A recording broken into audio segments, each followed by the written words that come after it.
இங்கே பாருங்கள், நம்மளுக்கு போட்டு வைக்க இடம் இல்லாமல் எவ்வளோ பிளான்ட்டு பாருங்கள் வேஸ்ட்டாக போயிடுச்சு.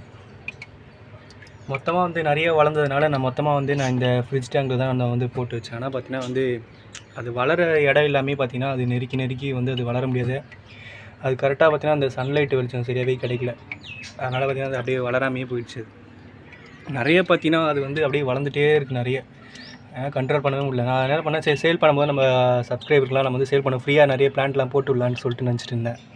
அதுக்காட்டி பார்த்தீங்கன்னா இது நம்ம சேல் பண்ணுறதுக்காட்டி பார்த்தீங்கன்னா இது நிறைய இடம் எல்லாமே போகுது, வளராமல் அதை ஃபுல்லாக பார்த்தீங்கன்னா அப்படியே அழுகி போயிட்டே இருக்குது. அதான் பார்த்தீங்கன்னா சரி கொஞ்சம் கம்மி பண்ணிடலாம், எல்லாம் இருக்கிறதுமே பார்த்தீங்கன்னா க்ரோத் எல்லாமே வேஸ்ட்டாக போய்டும். அதெல்லாம் பார்த்தீங்கன்னா நான் இது எல்லாமே எடுத்து கீழே தான் நான் போட போகிறேன்.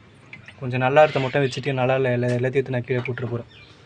நீங்கள் என்கிட்ட ஆர்டர் பண்ணிங்கன்னா கண்டிப்பாக இந்த பிளான்ட்டில் நான் ஃப்ரீயாக தான் உங்களுக்கு தர போகிறேன். நம்ம வாட்ஸ்அப் குரூப் மேலே இருக்குது, செக் பண்ணிட்டு நம்ம குரூப்பில் ஜாயின் பண்ணிக்கோங்க. கூடிய சீக்கிரம் நம்ம சேல்ஸ்லாம் பண்ண போகிறோம். Okay guys, by.